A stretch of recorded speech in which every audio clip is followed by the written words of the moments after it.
Good morning mga idol. Ayan, kahit paano sa maliit nating kakayanan dahil wala pa naman tayong ganong kalaking budget. Pero gusto nating makatulong. So, gumawa muna tayo ng paraan para makapagbigay ng konting tulong sa kanila. Ayan. So, nandito sa Chips. Ayan. So, ang idea is 1.5 yung presyo. So, medyo mabigat. Hindi, kunyari lang naman yun. Actually, yung talagang computer, ibibigay ko. Ito yung nakuha natin, dalawang CPU. Binayaran na natin yun. Tapos, ibibigay natin sa kanila. Hello po, thank you. Sa kay Chip naman, siya muna yung taga-test ng taga-test muna siya.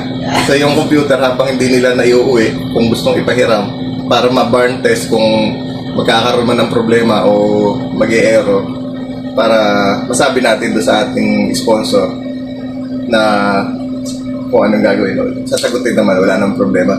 And maraming salamat sa sa ating sponsor sa itong computer na to. Ito. Kanino ba to? Sa'yo? Ayan, sa kanya. Thank you po, Sir Chan Benjat Computer and Sir Jackpel TV. Ayan. God bless po. Yung isang PC na dalawa kasi to, tinest na. So, working naman siya. Wala namang problema. Tinest na na chip. Saka yung isa kay Miss Danago yan. Ayan. Ay po, thank you po at Speechless! Thank you so much po. Hindi na gusto talaga ng anak ko at Para po sa aming mga. nagkakaiyak Yeah. naman.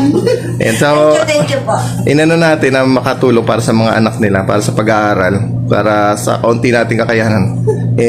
Makapagbigay tayo ng kaunting tulong.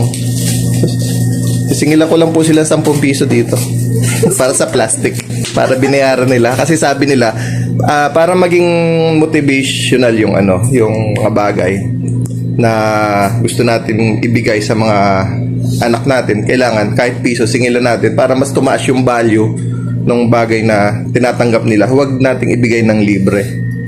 Sabi ko, yun nga, pag magbibigay tayo, ang gawin nating motivation, huwag nating ibigyan natin ng bike yung anak natin. So, singilan natin sila kahit piso.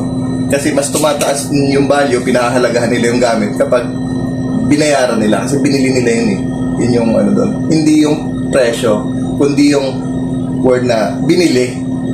Hindi yung dahil gaano kamahal o So, yung pagpapahalagaan doon. Ayan, tuwa sila mga idol. Actually mga idol, nagbayad na sila ito. 10 lang ang presyo ng computer, pero binayaran nila ako ng 20. May CPU na kami. Thank you. Nakabili na sila ng computer sa halagang 20 pesos. Ayan, mga idol. So, Salamat po sa nag-donate. Thank ayan. you. So, itong 20 na to is para po sa kalaman ng lahat is ang kahulugan nito is motivational idea lang to. Hindi ito literal na bayad. Ito ay para mas magsilbing maramdaman mo ang halaga ng iyong binibiling bagay sa iyong sarili. So, yung computer po, binenta ko sa kanila ng 10 piso pero binayaran nila ako ng 20. Ayan. Napakamahal. Super blessed po. Super blessed. Thank you po. Salamat mga idol. God bless.